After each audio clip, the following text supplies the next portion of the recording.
Mr. Speaker, a statement on an issue of general topical concern on the brutal murder of athlete Agnes Tirop.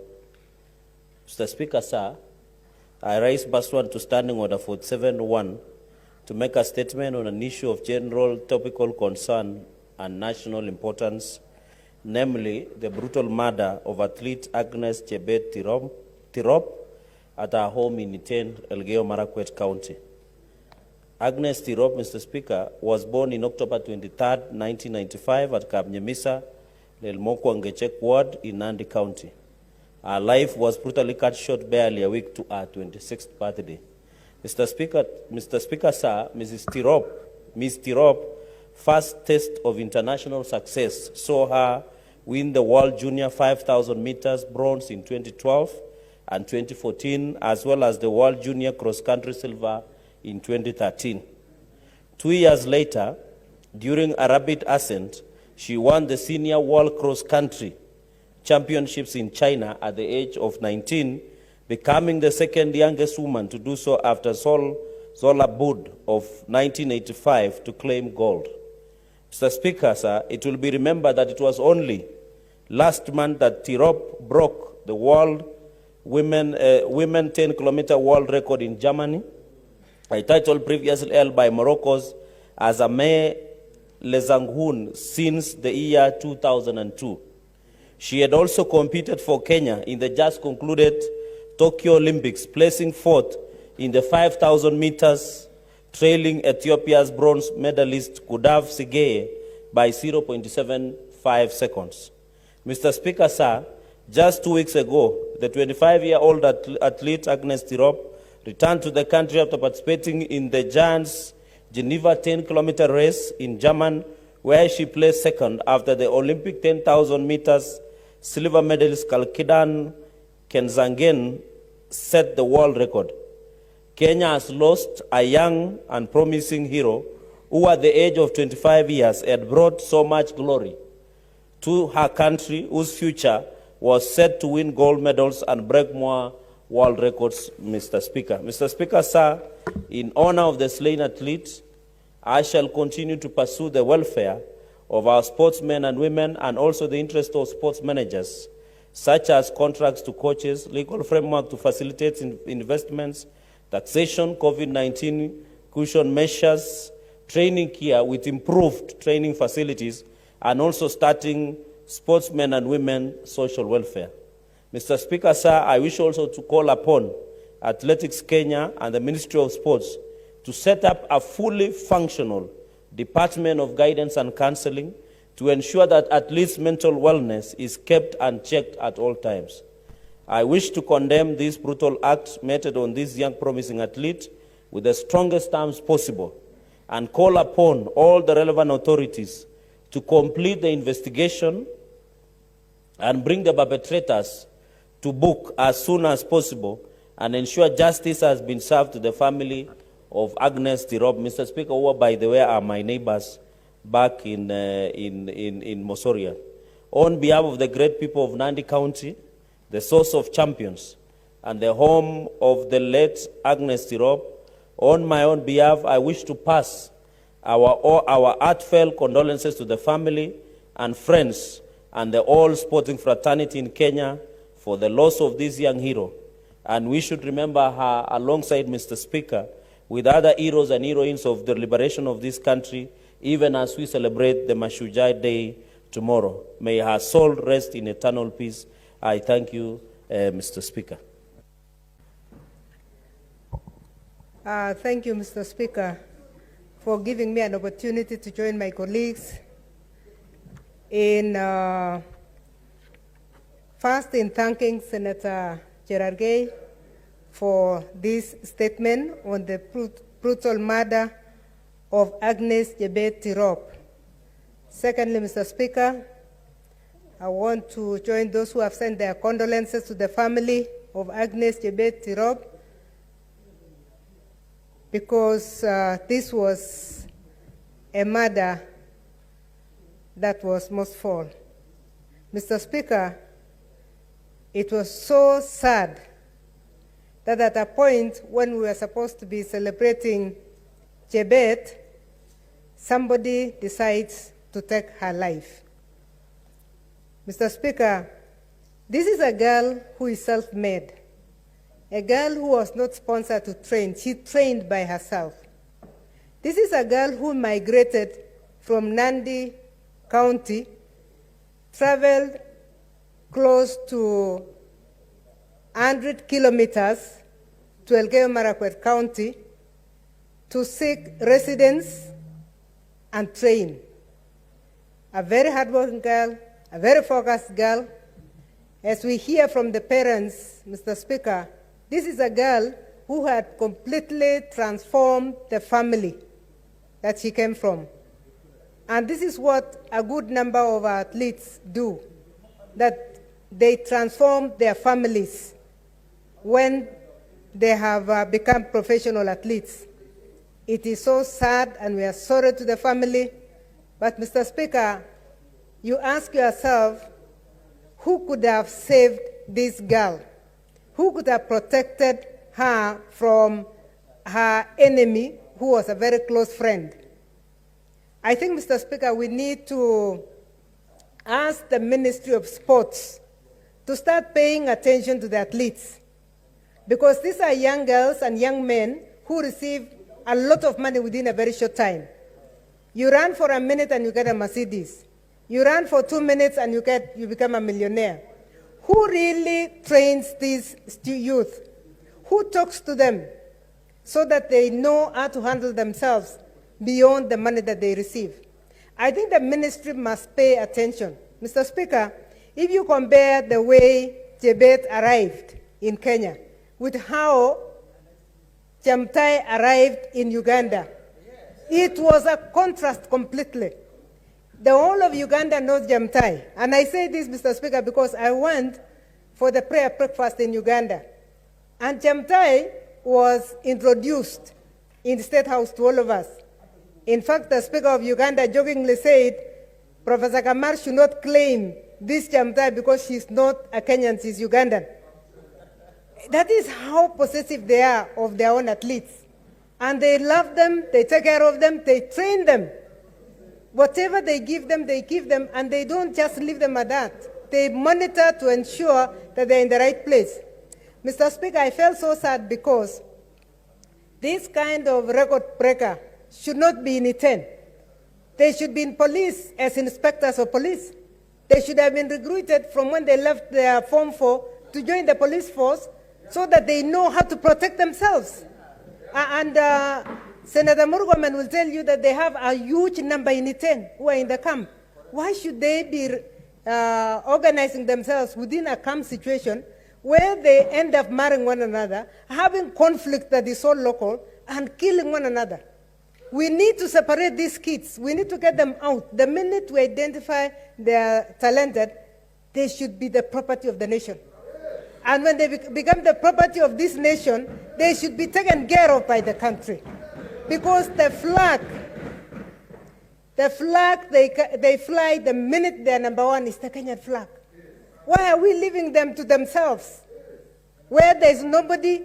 I looked at the mother and she was dazed. She even didn't know that she was married. Why? Because this is a girl who was not empowered by anybody. So when your trainer decides to marry you, it becomes a problem. Because he's a trainer, he's almost your everything. So we really need to ask ourselves, and the Ministry of Sports must ask itself, when do they identify this talent and transfer the same to the armed forces, to the police forces, so that we have them in a very secure environment? Because I'm sure that athletes that are in secure environments do not face this kind of challenges. What they're fighting over may be very little compared to what they would be. I'm sure this girl was going to be a record breaker in the future. So the future was better than the past. The money she was going to earn was much more than the peanuts that she may have been killed for. Mr. Speaker, we really must push the government to consider this talent development as a national agenda so that we are able to protect and to build them. and to protect them. With those remarks, Mr. Speaker, once more, my condolences to the family of Agnes Tirop, and I hope the answer of this House shall be taken by the Senator of Nandi to the family during or after the funeral. Thank you, Mr. Speaker. Thank you, Madam Speaker. Thank you. You're very kind. Madam Speaker, first I'd like to thank Senator Cherargei for coming with this statement. Last week on Friday, myself, Governor Sang, now Honorable Sudi, visited the family of Agnes Tirop at their home in Nandi County. And Madam Speaker, it was a very, very sad occasion. When this act of violence occurred, this murder occurred, Madam Speaker, I was shocked because I know Iten to have been a very peaceful town, and that the people of Iten really recognize athletes as Iten is nothing without athletes, because it's one of the towns that has been developed by the resources of our athletes running all over the world. Iten hosts all our top runners. People like Rudisha grew up in Iten, coached by Brother Colum, and many other coaches who have coached many other athletes in that town, Madam Speaker. Unfortunately, on that very day, we received the news with a lot of shock and gave this country, gave Iten, gave Kenya, gave our country a very bad image that an athlete had been killed. If anybody was following the news, this story, like Senator Wetangula captured, was probably covered more by BBC and Sky News, CNN, more than our local media. It was breaking news all over the world that an athlete had been murdered, Madam Speaker, in our country. And I really want to send my condolences to the people of Nandi, to the family of Agnes Tirop, to the people of Nandi, like I already did, and that I will stand with the family with my personal support. Number two, Madam Speaker, is that this act is a demonstration of how serious domestic violence is. Already the evidence that is in place points to one individual, the husband, or the purported husband, who, Madam Speaker, has been having an abusive relationship with this lady. And, Madam Speaker, I hear, and the evidence will come out in good time, that this lady was hoodwinked in the name of reconciliation to meet her killer, Madam Speaker. And unfortunately, that very fateful night, she was in a training camp. Somebody hoodwinked her in the name of we meet, we reconcile, and then she was murdered. It is a crisis. Domestic violence is a national crisis. You've seen some other characters also who are being investigated online called the Gishu, Madam Speaker. It's a national conversation now. It's even a global conversation as well. Domestic violence is even worse, Madam Speaker, when it comes to women. Women are the worst victims. And there is a silent killer that we must say, Madam Speaker. There are a lot of people who are preying on our athletes. They know they have won gold medals in the world. They know they have gone to New York Marathon, they have won. They come and pretend to be extending help to them. And, Madam Speaker, they end up having either relationships, they begin even registering properties for these ladies, Madam Speaker, young girls of 18, 19, 20, 21, 22, in their own name. In fact, as the investigation is going on, we are also aware, as was said by the family to us, that the property of this lady was already registered in the name of the suspected murderer, and that this person had already, appropriated most of our property, the money, the vehicles, Madam Speaker, the land, even the house. Madam Speaker, this is a national crisis. And when I spoke to the president of AK, General Tuei, he promised me that, Madam Speaker, this house is going to get the bill from the Ministry of Sports, which they have been working on by December, which creates a structure within which all our athletes will be given psychosocial support in everything they do. Because these are very young people. They are handling money for the first time. They have worked so hard, but these resources they have, they may not have the capacity to be able to manage. If you go to Iten, Madam Speaker, and Nandi and Uasin, most parts of, and some parts of Nzoia and West Pokot where athletes live, you will find so many past former athletes who are world champions, Madam Speaker, living in abject poverty because people took advantage of them. They, unfortunately, the disease of alcoholism has taken over their lives. Unfortunately, Madam Speaker, some of them have become victims of Shylocks. I know an athlete who is still an active athlete who almost lost his house last week because of Shylocks. All these athletes, Madam Speaker, require the support of the Ministry of Sports and the Athletics Kenya to ensure that there is a structure where they are trained about how to handle their property, they are trained how to deal with social and family concerns, Madam Speaker, so that we don't find ourselves in the situation of our sister Agnes Tirop. In conclusion, Madam Speaker, if you give me 2 minutes. One last minute. Okay, thank you, Madam Speaker. In conclusion, I believe that we should not just stop at this stage of the statement. Senator Sakaja, you promised that your committee will do something. I propose, Senator Sakaja, you summon Suamoto on your own motion, the CS of sports, and instead of waiting for them to submit a bill and our policy to this House, develop the bill together as a committee with them. And let this bill be tabled in this House before the end of the 12th Parliament, so that we can provide that structure of protection of our athletes in two ways. One, social support. Number two, Madam Speaker, how we can train and help them to invest so that they can protect their property. Number three, we ensure that they have a social security in the sense that we find a way of how their investments will protect them even when they are no longer running. Thank you, Madam Speaker. I'm willing to be informed, Madam Speaker. You would like to be informed? Senator Sakaja? Yeah. Madam Speaker, I wish to inform Senator Murkomen, and I fully agree with the sentiments that he has raised, that our committee, as we speak, and Senator Cheriot has mentioned, is looking at a raft of amendments to the Sports Act. And part of these amendments really are to give effect to what we're talking about in terms of support from the county level, not just at the national level. So we're doing that, we're in the process, and we'll invite, in fact, we just discussed with Senator Cheriot, part of the plans we have as a committee is to do a 3-4 day retreat with the federations, not just the ministry. We start with the federations. We want the players' representatives of our key sports, our key, our athletes, football, rugby, a few of them, just to also get their side of what is happening. And finally, that I'm extremely passionate about this because I'm the son of an athlete, son of a champion. My mother was in 1971 East Africa 200 meters champion. So I know what it means. Yes, in 1970, Commonwealth for this country. So when you see me running, I don't run now in the field, I run for office, but it is still running.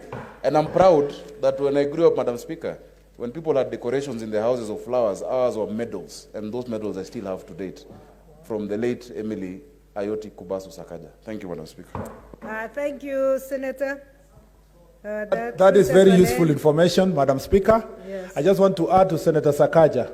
Senator Sakaja, please listen to me.